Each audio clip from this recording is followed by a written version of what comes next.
We're here back at it again. Today, we're going to be talking about who the real contenders are in the NFL and which teams are just pretenders. But before we do, we got to open the show. So away we.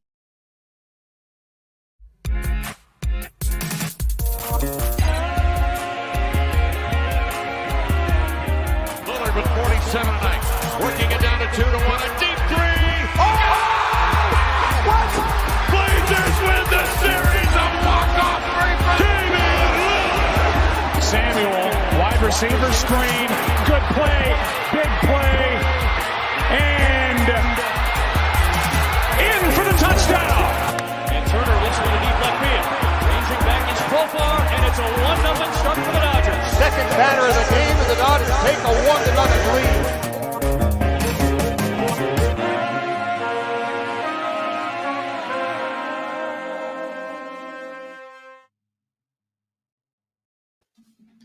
John, we are back at it again. We're talking a little football today. It's going to be a quick one. We're going to try to keep it tight. I got a cornhole tournament to get to tonight. I mean, that's what's before really we important. do. That's obviously that's what the real sports are. It's cornhole, Right? Yeah. I mean, beer pong. Some people think the NFL is big, but you should go to Casey's Cornhole League. Yeah, I mean, that's huge.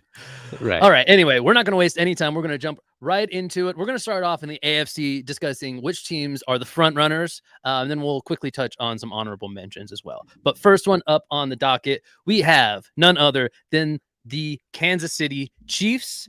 John, what do you think about this year's version of the Chiefs? Just absolutely shocked that they're a front runner, to be honest. Came out of nowhere. Who knew? Yeah, nobody saw that coming. Nobody right? saw this coming. The narrative all year long in the offseason and even somehow up till now, people are still talking like, are they any good without Tyreek? Well, yeah. I think by this point we have the data significance we need. The Chiefs are independently good without Tyreek. Tyreek is independently good without the Chiefs. Both are good. And it was great when it was a relationship, but honestly, T. Kelsey is shining. I have him in fantasy. Which was this was the best possible year to pick him up in fantasy because he was already, Pro Bowler, maybe best tight end in the league, probably best tight end in the league already. Now he's maybe one of the best receivers in the league. You know what I mean? Of all receivers, tight ends, slots, wide receivers, he's for sure top 10. In that, yeah. So really, I mean, Tyreek leaving and it opening up more touches for Kelsey or more targets for Kelsey. Yeah, they haven't really missed too much of a beat because he was better than we even knew, I think. Absolutely. You touched on it. I mean, aside from having a phenomenal connection with arguably the most talented quarterback in the league right now, he also had that low draft price because, eventually he's going to fall off. He can't keep doing this into his 50s, right? So one season he's going to have a shelf and fall off. And that draft price has really declined. This year in particular started to decline. So you got him on a little bit of a discount. His fantasy draft. Exactly. And I mean, maybe the best return on any Travis Kelsey pick you could have made in the last decade in fantasy. Yeah, maybe I got him maybe third or fourth overall, or with my third or fourth pick or something. Yeah. As long as Andy Reid is calling plays there too, that Mahomes and Kelsey are going to eat. Not too much to say about these guys. I think they're probably, they're leading the AFC right now, so they're primed to get the 1 seed, which could make the route to the Super Bowl pretty easy for them. I hope my question here to you, Casey, is because I feel like this is a question that we've always asked about this player, even when he's playing other places. What do you think about Juju? Good, bad? I can't figure out how I feel about this guy. It's he's kind of good, I guess. I felt the same way when he was in Pittsburgh, honestly. Yeah, I think that Juju is hurt right now. I can't. Yeah. I don't know what his status is right now, but I think he's hurt right now. He's a solid player. I never expected Juju. I was kind of out on Juju at the draft price in fantasy that he cost this year. I never really thought he was going to be one of those marquee guys on this team. We really haven't seen that version of Juju since he was on the other side of AB in Pittsburgh. Right. So that situation comes around rarely where you're opposite an AB. And I mean, they could have had it if they kept Tyreek Hill and Juju, but Travis Kelsey isn't quite the same thing. He's not, he is a world beater. Don't get me wrong, but he's not necessarily going to be. He's not a deep. He's not like an AB though. Yeah, exactly. Smith-Schuster's always made a different kind of receiver. Yeah, Smith-Schuster's always made a living underneath, eating up those yards, but not a huge yak guy necessarily either. Just like a nice, consistent target. He's really another Kelsey almost for this offense. So, Yeah. but they don't really need anybody more dynamic than Travis Kelsey. Well, yeah, and Okay. how do the targets go around when that's what you've got to step in and be the. He's not a replacement for Tyreek, which is what they really needed, and so yeah, I don't know. I kind of feel the same way about him still. It's like, I mean, he's a playable receiver. Yeah, That's about all I can say about him.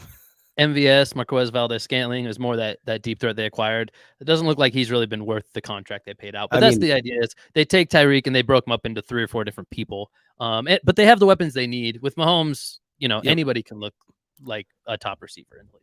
So we got to move on. Sorry, I know we got lots to say about all these teams. You're good. Moving on to the next squad that we want to highlight here.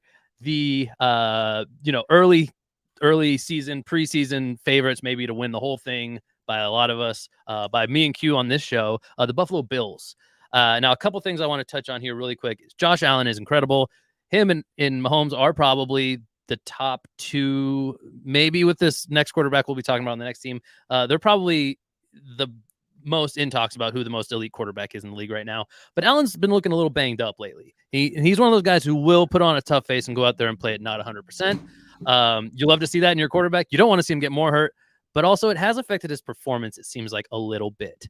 While I'd still take Josh Allen at 80% over most quarterbacks in the league, it's just something to be mindful of. And I guess that's my question is that why maybe we've seen them, I expected them to be in the lead in the AFC here. They're 7-3, Chiefs are 8-2. What's your take on these Bills with Allen a little bit banged up? What do you think about him? Allen is a 4th-year player. I think it's like, is his health deteriorating? I don't know. Maybe I'm just like too conditioned by basketball, but I'm like, he's pretty young, he's pretty young to be different game. Yeah. Well, but like, I mean, even think about franchise quarterbacks. Like, I mean, they're not usually deteriorating in their 4th year, like, and go, right. Like RG3 is like the easiest example. And that was like his 2nd year. Right. But like, so it's like, it's not unheard of, but like to be like a legend world beater, like we all kind of think Josh Allen is, like you gotta be able to like play. I mean, that's part of it. Like part of it is legacy, level of play. The other thing I don't really know about the NFL is he's a 4th-year player. He's 26 years old. That's like a normal age for a 4th-year player. Is that old for a 4th-year player? That's pretty normal. I mean, maybe he's a year older than some. That's another thing that's weird about the NFL. Like most 4th-year players in the NBA would be like 23, Right. So it is a different sport for sure. But like you said, franchise quarterbacks are going to, Allen will be around, for a long time. So yeah, quarterbacks. If his health is deteriorating, what it's going to look like is this guy who's like a shell of his former self, but is still like pretty playable and like most. Like still has a job for a really long time, and we're all like hoping he'll be better. But yeah, so it would be sad if that was the way it went for him, because I really like him. But yeah, I don't know. John's coming down with a little something over there for people listening. I can feel it in your voice a little bit. Yeah. Though. He wouldn't. No, I'm just really emotional about Josh Allen. Yeah. I'll challenge you a little bit though. I don't think Allen is like deteriorating is not the word I would use. I think it's more of like in this season kind of thing. Like, he can't continue to get more and more banged up and then expect to play his best football in the playoffs. I think for his career, worst case scenario with this style of, maybe not worst case scenario, but worst end of like the likely scenarios is like a Big Ben style career where like he's just always kind of got some lingering stuff, but he plays through it. Good. Similar body type, big dude. He can handle the injuries. What I mean to say is these kind of acute kinds of things that won't heal up quickly in the next 1 or 2 weeks, and they're kind of stacking on each other. That could impact it, come like later rounds in the playoffs, when you got to play the Mahomes and beat him. We saw that matchup last year, and you were going to have to be at your best to do it. Part of the reason why they made a great game out of that game with the Chiefs last year, though, were because of the weapons that Allen has. We're not talking about Kelsey and Hill, where we're losing one of these guys. We're talking about Diggs and Davis. Diggs is his go-to guy every game. He's the alpha. He's incredible. He can run every route on the field. But Davis is one of those guys who's a little bit more, I don't want to say more explosive, but his game is explosive. He's kind of absent some game plans, and then other game plans, he's catching 90-yard bombs. Like, this dude just catches deep passes, and he might be the best at it in the NFL. I think that there's no limit to their offense here. And, we don't have a ton of time to cover this, but they have a great defense as well. So we're behind pace already. We're moving on to team number 3 here, the Miami Dolphins, or 49ers East. If you're me, that's what you call them. They have our former offensive coordinator as our head coach.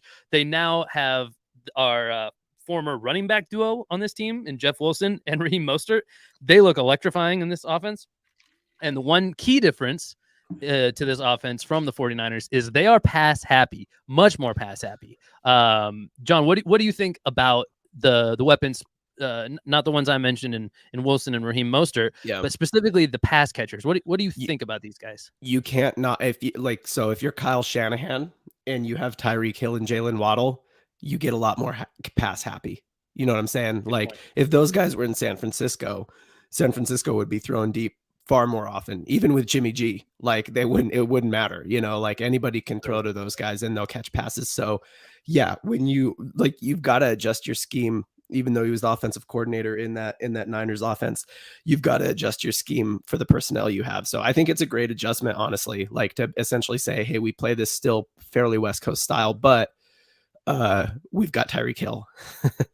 Who's like, he's the best deep threat in the NFL this year, right? Like, statistically speaking. So, you don't, and that man's a threat all over the field. You don't leave that gift on the shelf, Yeah, man. That dude can run any route as well.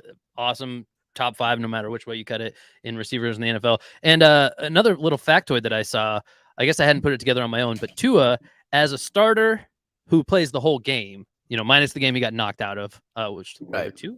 No, just 1, right? Whatever it is. No, because he played games the rest Tua of the has started and finished. He's undefeated.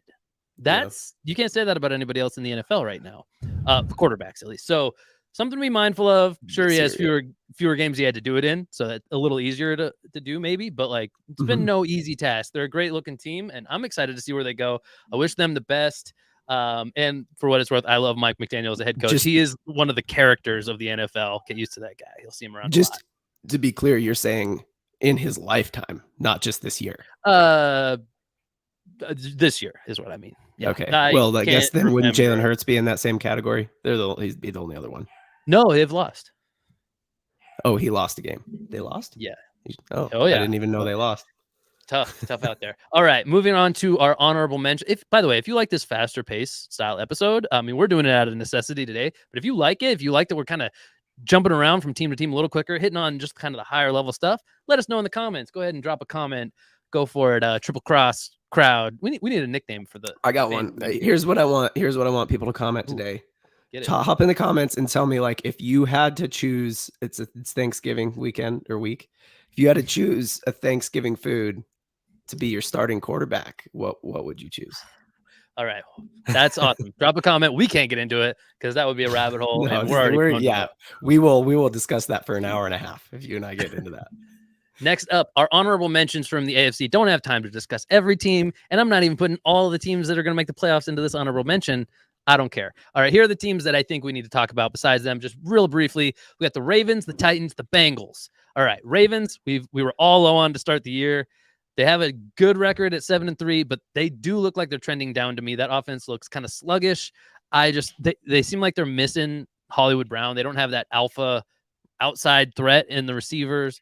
They have Rashad Bateman, doesn't really fill those shoes. And Mark Andrews is great, but it's tough when your tight end's your best receiving option. Lamar Jackson can not actually do all of it himself. And even adding in all the stable of running backs they have, you can't just run the ball. So that's the Ravens. Anything to add there, John? No, and honestly, when teams start to get more time to prep in playoff time, I see it being a big problem.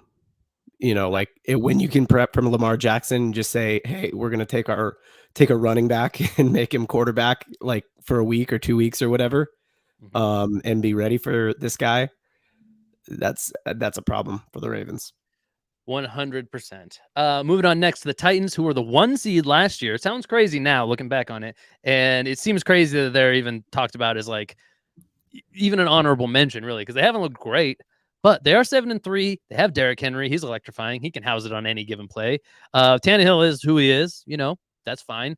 They don't have a great receiving core. I don't know. They're still 7 wins, 3 losses. Vrabel, I think, is a great head coach with like average to maybe a little bit better than average talent on his team. I don't know. Well, what do you think about these guys? What's their upside? I wish we were not live right now, so I could tell you that in post you should go in and show your guys' criticisms to me saying Derrick Henry would lead the league in rushing yards.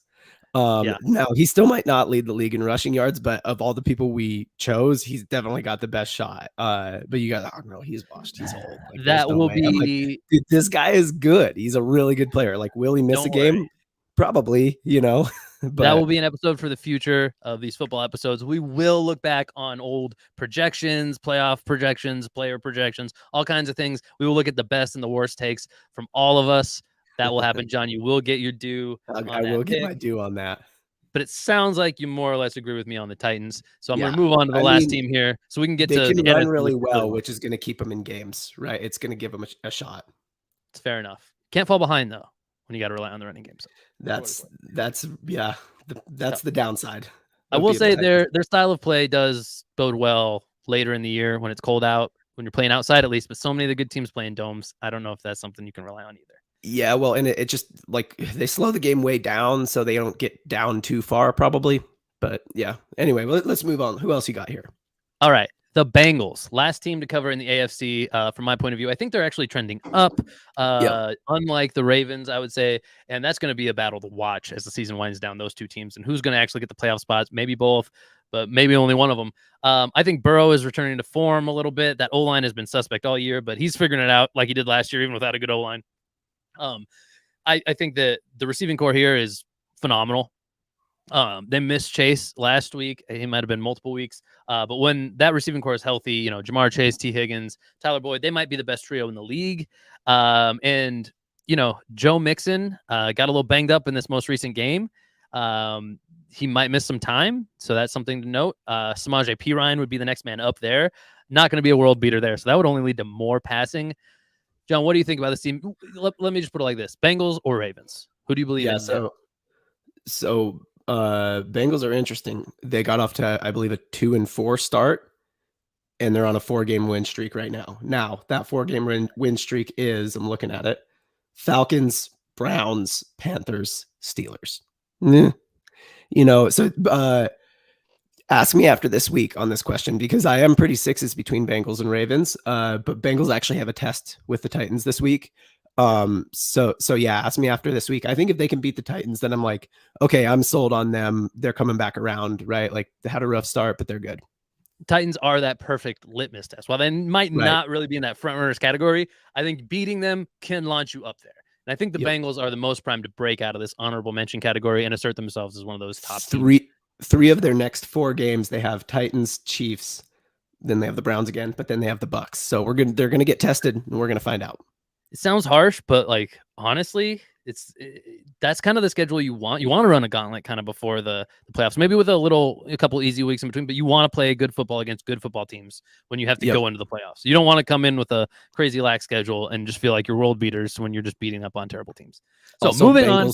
Bengals Ravens last game of the season, so that'll be interesting. Oh, that could change. That could make the difference. Could crush some playoff dreams. 2-game swing. Yep. Yeah, who knows? All right, moving on to the NFC. We are starting off with probably the obvious choice to talk about. The Philadelphia Eagles started the season super hot. John didn't even realize they had lost a game. Sorry. It's okay. Man, I forgive you. They have the best record in this conference, best record in football for what that's worth. I do believe they're starting to show weaknesses lately. They lost to the Commanders of all teams. Right. We talked about it last week. I don't know why I didn't know that. You wanted to forget about it. And they had some close games as well, John, to some teams that are not great. Just to list them off: the Colts, the Cards, the Jags, the Lions. Not exactly teams that you'd expect to see in the playoffs. Actually, none of them, I think, are going to make the playoffs at this point. Maybe. Could prove me wrong. But those were all one-score games with pretty bad teams. What's your impression of Jalen Hurts' Eagles? Are they fly Eagles fly all the way? Was the one game just a mirage, or are they really legit? Are they Super Bowl bound? Is really the question you have to ask when it comes to the Eagles. Yep. Because anything else would be a disappointment, right? Yeah. Close games with Colts, Cards. Who were the other ones you said? Jags. Colts, Cards, Jags, Lions. Yeah, so Jags Lions, I don't know off the top of my head, but Colts and Cards are really interesting to say, like, oh yeah, they had like some close games against these teams that aren't very good. The Colts and Cards have both lost a lot of close games this year, right? Like, so it's like they're pretty good, but like they don't quite pull out the win. Um, so I'm not so concerned that you're having a close game and pulling out the win against teams that like they give plenty of other teams challenges too, right? So they're like good enough teams to like justify that. I'm fine. I'm fine with the Eagles. They're still running the ball well. Do they have any like real serious injuries in their running back squad, in their running back room?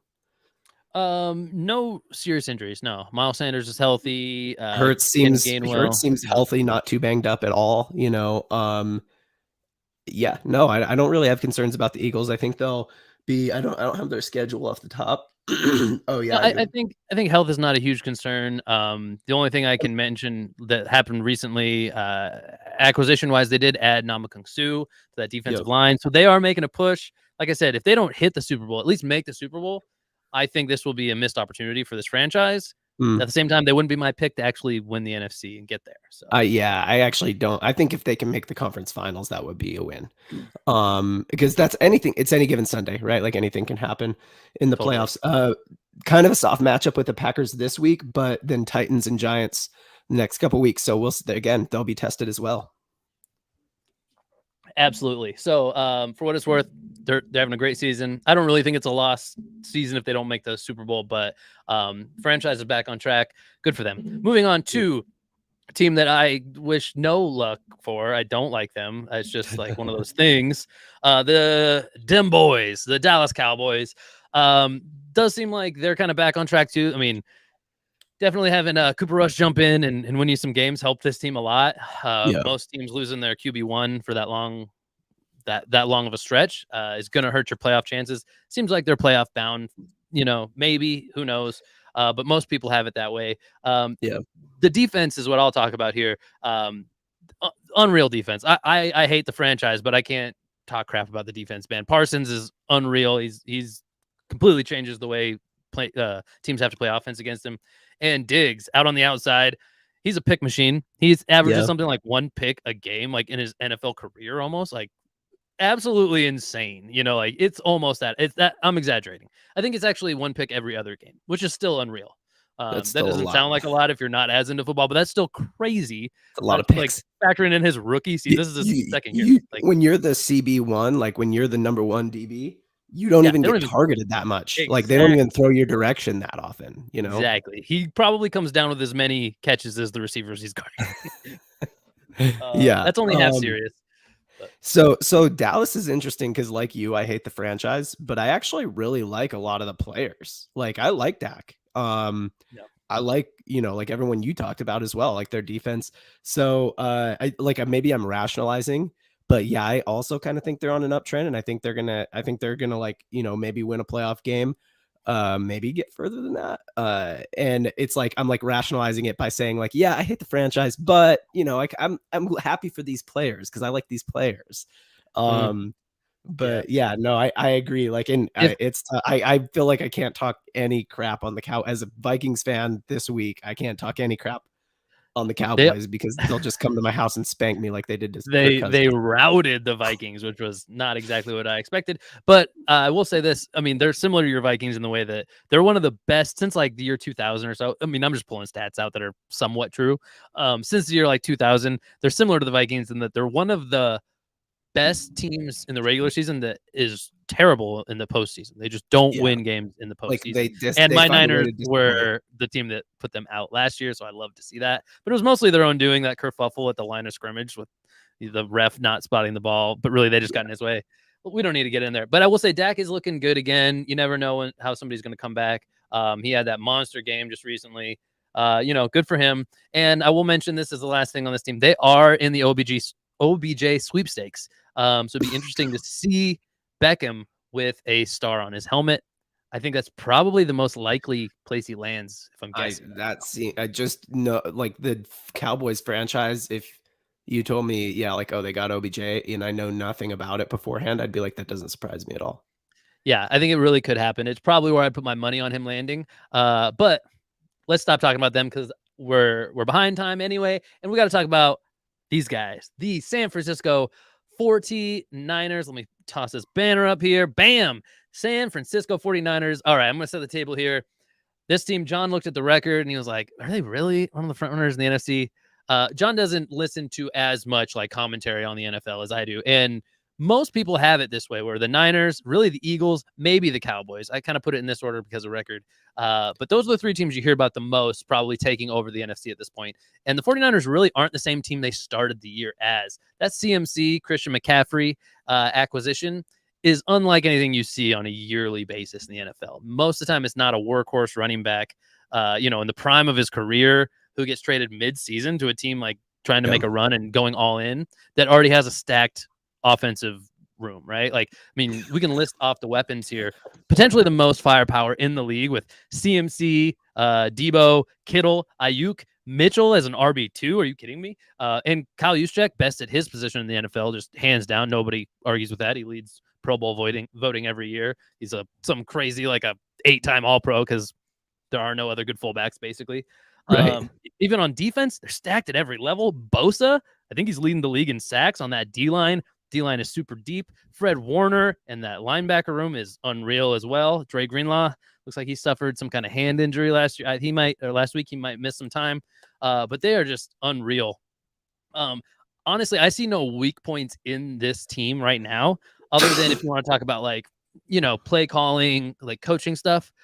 And Kyle's had his share of bad appearances in games when he's play calling and stuff. The famous like folding in Super Bowl, whatever number it was, with the Falcons and the Patriots, where they gave up the 28-point lead or whatever it was in the second half. Same thing with the Niners losing to the Chiefs, giving up that late lead. I think that's what the Chiefs were that year, though. The Chiefs were doing that to everyone that year. It's true, but I mean, if I'm being a critic instead of a fan of the Niners, that's certainly what I'm going to point at to say, like, you guys aren't going to get up the hill. Is you're going to fold in some game. You have the lead, and it's going to be your coach's fault. You can't win, even with all that talent, if your coach doesn't do what he needs to do to put you over the top. And I think that's a fair point. But at this point, I got to put these guys in a similar spot as the Eagles, where it's like, you're hoping for the Super Bowl this year. You're not trying to add to your resume as a head coach and make the playoffs and then win a game in the playoffs. You're not at that point. That's not, if we're talking the Dolphins, that'd be a great little like stepping stone for the Dolphins. Mike McDaniel in his first year as a head coach, a lot of these young players on that team, they'd love to make the playoffs and win a game. That'd be a great way to build for next year. The Niners are not looking to do that. They're Super Bowl or bust. And I don't think we've ever really seen them adopt that mindset until this year. And that is illustrated the most by going all in, basically sending every draft pick they have next year to the Carolina Panthers to get Christian McCaffrey. They're all in. Sorry, I didn't leave a lot of commentary left for you on that. They're built. They're built for win now. I do think Super Bowl or bust. If they do not get to the, I don't think they'd burn it down because they still have Trey Lance in reserve. But the Niners are going to finish the season. Looking at their schedule, they're going to finish the season with probably at least 11 wins. Probably 13. Honestly, the only real test I think they have left is the Dolphins. Maybe the Bucks. If the Bucks turn it around, but like we don't like the Buck. I mean, we're 10 games in the season. Like it's not a turnaround now. It's like, oh, they got to win. Like, so I mean, the Dolphins will be the test next week, and after that, like they don't really have the toughest schedule through the end of the year. So we won't know on the Niners until we won't really get good litmus on the Niners until we get into the playoffs. But yeah, I mean, look, from a talent perspective, they are loaded, right? I mean, so it's theirs to lose, though. So how do you perform from that position? That's the question. I will say this: they've under this regime, they've always done the best as underdogs. That last Super Bowl year, there were people projecting them as the worst roster talent-wise in the NFL beginning of that year, and then they proved everybody wrong. Talent, just coaching style, everything flipped the script, and they came out of it on the other end as one of the best teams. We've really never seen the narrative of like the Niners are the best team in their conference. And that is what a lot of people are saying right now, especially after that game against the Cardinals down in Mexico City. Man, that offense exploded. And it looks like what you expect to see on a weekly basis now. I sure hope so. I'm not putting that much pressure on my team, but I hope they can do it. All right, we got to move on now to the honorable mentions in the NFC. I'm just going to read the notes I have real quick here so we can make up some time, John. I'll let you chime in on any and all of the teams at the end. I have the Giants, the Vikings, the Bucks, and the Seahawks here because I couldn't decide on just 3. There's kind of a lot of middling teams here you got to include. The Giants at 7-3. I'm saying they're scrappy, sure, but are they good? I don't know. And I think that's fair. I think most people look at them like that. They're losing weapons left and right. Sterling Shepard went down with an injury. Kadarius Toney gets shipped off to Kansas City for whatever they got for him. And Wan'Dale Robinson, most recently, last week, goes down. Those are 3 receivers. Same position group. They aren't left with much, but they've been winning games without a ton of talent anyway. Can they keep doing it? Maybe. Who knows? We'll say this. This is really the other team you're hearing about. I think they're the 2 final teams probably left in the OBJ sweepstakes. So OBJ could make all the difference returning back to his original team in New York. That would make for a cool storyline.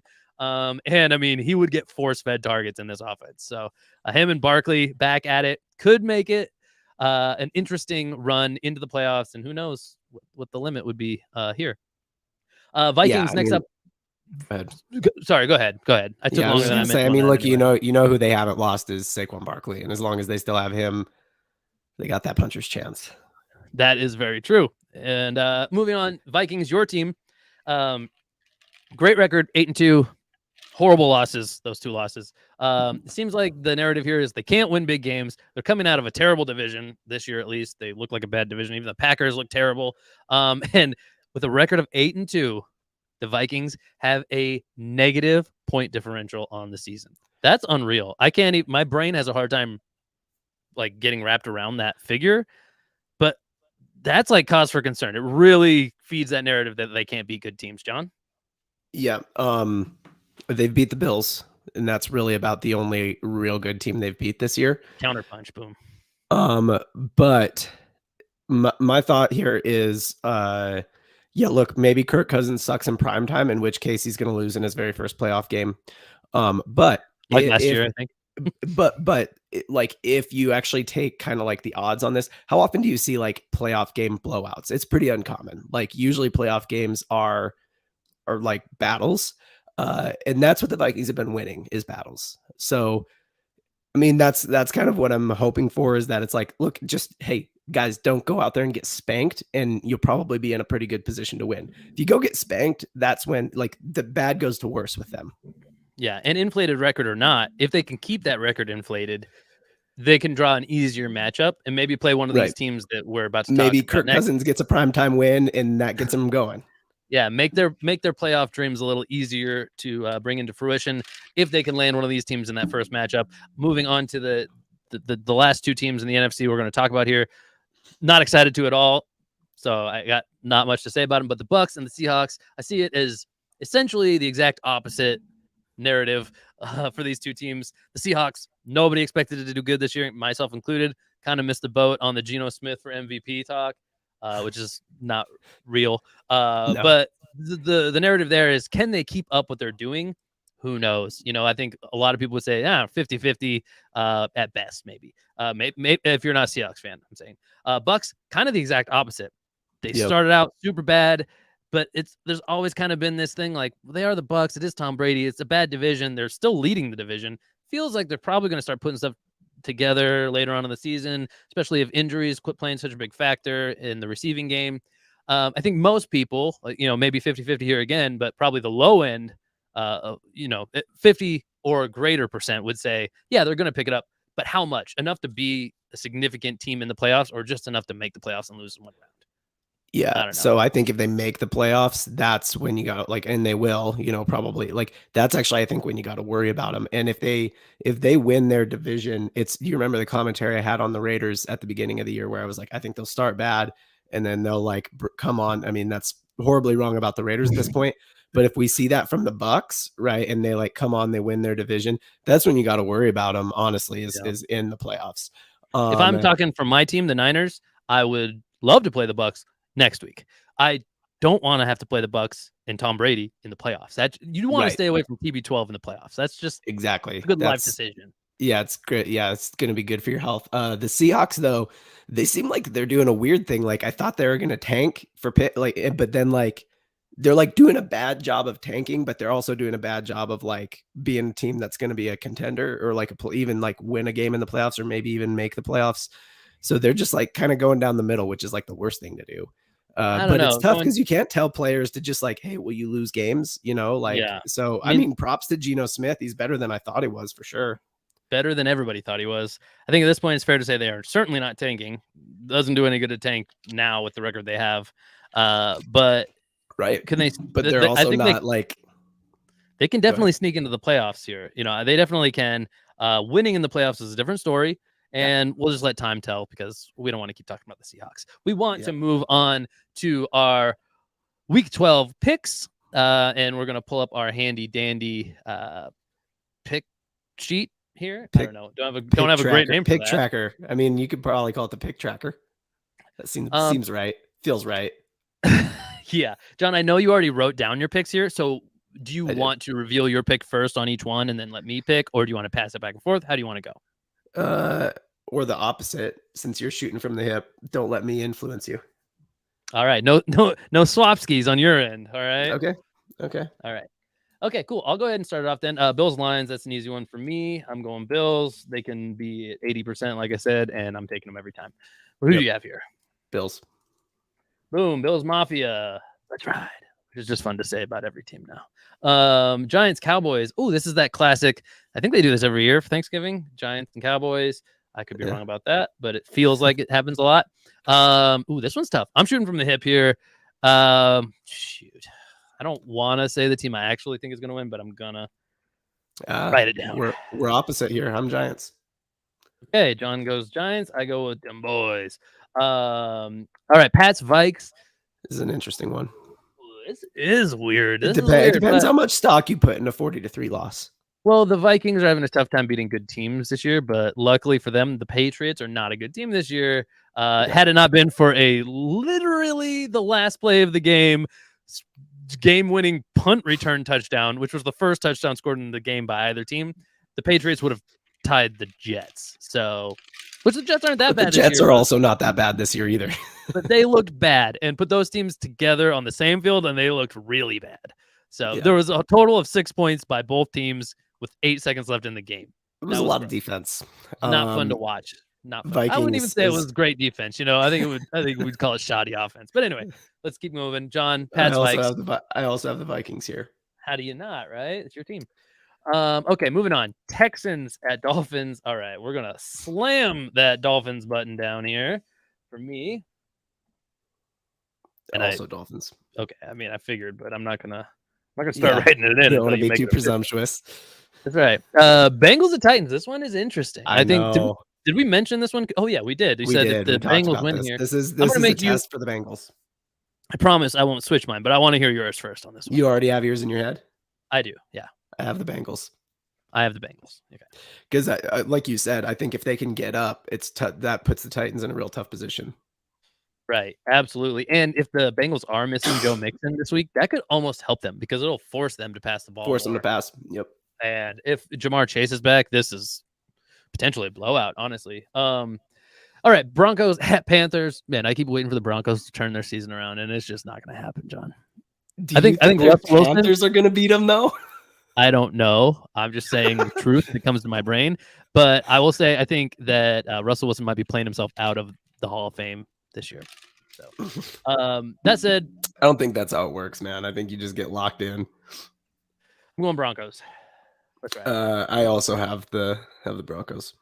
Are we the same? This is like, man, if there's a lay down, this is it, guys.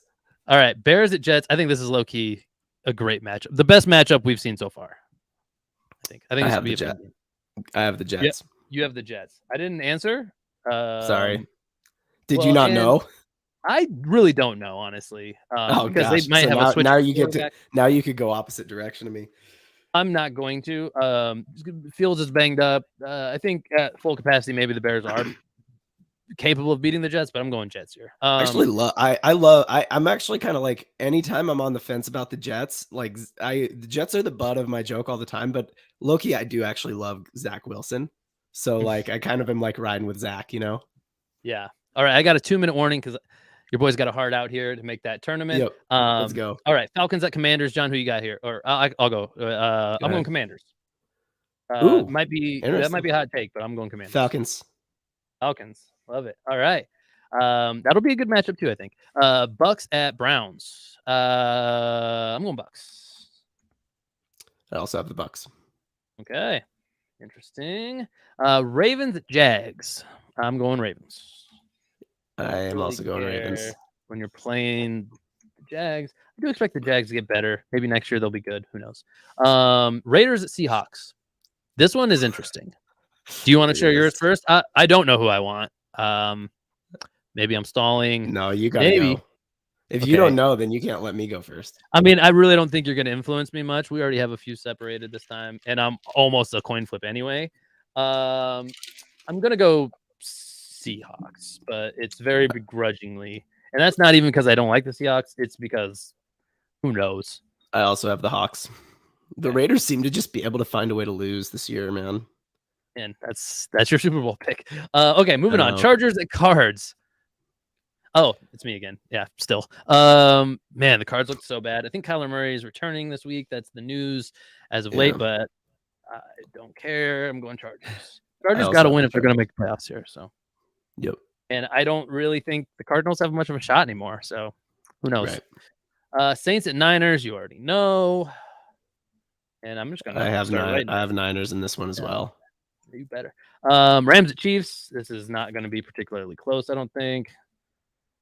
Chiefs. Okay. All right. We both went Chiefs there. Packers at Eagles. John, who you got? Oh, no, sorry. Still me. I don't know what I think we both know who we both have here. Eagles. Although I do think that the Packers are going to put it together for a couple games here, even if they don't make the playoffs, and play a little poison. Mess with some of the seeding a little bit as we wind down the season. If not, maybe actually go on a run and make the playoffs. You never know. Steelers Colts, I actually think this is one of the better matchups. This will be a good matchup, I think. I think both teams have just like multiple personality disorder, basically. Like you don't really know. Like I keep expecting Kenny Pickett to kind of break out and prove that he's the future, and he's looked fine. I think he's secured the spot for next year. Barring some kind of awesome opportunity they get to land like a legit franchise quarterback. I think he's the guy there. I think he's doing fine. He's developing chemistry with his guys. They got to get him some different weapons, maybe. I don't know. But he's looking all right. And the Colts kind of, I don't know what's going on there. They're putting something back in the water there. Bringing Jeff Saturday, turning the team around, maybe going back to Matt Ryan. It's looking good. I think this is going to be a tight one. I'll go Colts. I also have Indy. Okay. So there it is. We only have which one's different here. We have Commanders. I have Commanders. You have Falcons. I have Cowboys. You have Giants. That kills me. And is that it? I think that's it. Wow. It's all going to be just, what if we split those? Games they turn on, yeah. If we split those, then we go nowhere. That is true. We'll also, when we do that, like, seeing how the projections panned out episode, we will look at some of these picks. We will kind of recap that. See, we've been a little bit spotty on doing them. We haven't done them every week. Q has missed a bunch of weeks. We'll see how we grade that out. But I think that for the most part, John, that's going to do it for this episode of Triple Cross. Triple Cross, thank you for tuning in. If you enjoyed the episode, please hit the like button to give us our due on this YouTube platform so YouTube knows that you liked it. Please subscribe to the podcast. Again, that way YouTube will know that people like you tend to like our content the best. That way they know who to show it to next. It's a cool process that the algorithm does. And, just in general, make sure that you tune in to our clips, our episodes. You can hit the bell icon and you'll get notifications sent to your phone directly or your desktop, whatever you choose to consume media on. You will get notifications sent straight to your device, and you can click that notification and you go right to the video, our next video. So do that. Hit that bell icon. For myself and John here, this has been Triple Cross. Triple Cross, keep it real. Let's go.